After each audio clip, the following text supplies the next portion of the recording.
আসসালামু আলাইকুম। আমি মোহাম্মদ শাকিল মন্ডল। আমি ডিপ্লোমা ইন সিভিল ইঞ্জিনিয়ার। তো আজকে আমি বালি বিষয়ে আলাপ আলোচনা করব। বালি বালির উৎস হচ্ছে তিনটি। ১ নাম্বার সমুদ্রের বালি, ২ নাম্বার হচ্ছে নদীর বালি, ৩ নাম্বার হচ্ছে গর্তের বালি। তো আজকে বালি বিষয়ে আলোচনা করব যে কোন কোন বালি কোন ক্ষেত্রে ব্যবহার করা হয় এবং বালির এফএম কত, বালির এফএম কী দ্বারা নির্ধারণ করা হয়। এছাড়াও বালি বিষয়ে কিছু আলাপ আলোচনা করার চেষ্টা করব ইনশাআল্লাহ। এখন আমার সামনে যে বালিটা আছে এটা হচ্ছে নদীর বালি। ৩টি উৎসের মধ্যে একটি উৎস হচ্ছে নদীর বালি এটা। তো বালির এই বালি হাতে নিয়ে একটু হলেও বোঝা যাচ্ছে যে এটা হচ্ছে চিকনদানা বালি। তো চিকনদানা বালি ব্যবহার করা হয় প্লাস্টারের কাজে। তারপর মধ্যম বালি যেটা আছে ওইটা ব্যবহার করা হয় গাঁথুনি এবং মশলার কাজে, মর্টারের কাজে। আর মোটা বালি ব্যবহার করা হয় ঢালাইয়ের কাজে। তো চিকনদানার বালির এফএম হচ্ছে 1.2 থেকে 1.5 এবং মধ্যম বালি হচ্ছে 1.5 থেকে 2.0 আর মোটা বালি হচ্ছে 2.2 থেকে 2.6।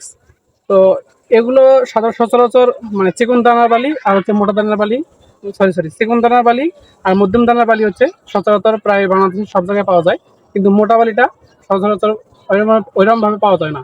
মোটা বালিটা পাওয়া যায় ডোমার থেকে, ডোমার স্যান্ড মানে হচ্ছে ডোমার থেকে বেশি পাওয়া যায় আর হচ্ছে সিলেট থেকে বেশি পাওয়া যায়, সিলেট স্যান্ড। আমরা এই পর্যন্ত আলাপ আলোচনা করছি চিকন দানা বালি, মধ্যম বালি আর হচ্ছে মোটা বালি। এরপর আছে ভিটি বালি। ভিটি বালি কোনটা? যে এই বালির ভাটার আশেপাশে যে কাদাযুক্ত বালি থাকে সেই বালিটা হচ্ছে ভরাটের কাজে ব্যবহার করা হয়।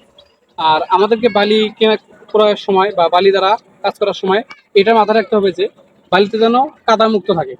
কাদামুক্ত বালি হচ্ছে ব্যবহার করার উপযোগী।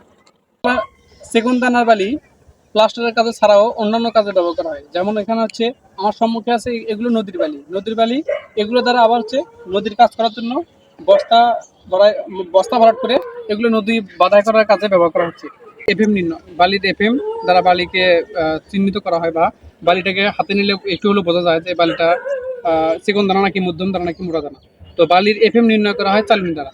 তো এ পর্যায়ে আমরা বালি বিষয়ে সংক্ষেপে কিছু হলো ধারণা দেওয়ার চেষ্টা করছি প্র্যাকটিক্যালি। তো আমি এই পর্যায়ে একটা কথা বলতে চাই যে সিভিল ইঞ্জিনিয়ারিং রিলেটেড বিষয়ে যে ভিডিওগুলো আমি প্রথমে দিচ্ছি, এছাড়াও সব ডিপার্টমেন্ট থেকে ভিডিও ইনশাল্লাহ আসবে। তো আমি একটা কথা বলতে চাই যে এই ভিডিও দ্বারা শুধুমাত্র যারা ইঞ্জিনিয়ারিং বিষয়ে পড়াশোনা করতেছে তাদের হেল্প হবে না। যারা জেনারেলে যারা আছেন বা সাধারণ মানুষ যারা আছেন তারা যদি এই ভিডিওগুলো ভালোভাবে একটু হলেও দেখেন বা কথাগুলো শোনেন তাহলেও তাদের একটু হলেও উপকার আসবে। কারণ তারা তো বাস্তব ক্ষেত্রে এগুলো দ্বারা কাজ করে বা এগুলো দ্বারা কাজ করে নেয়।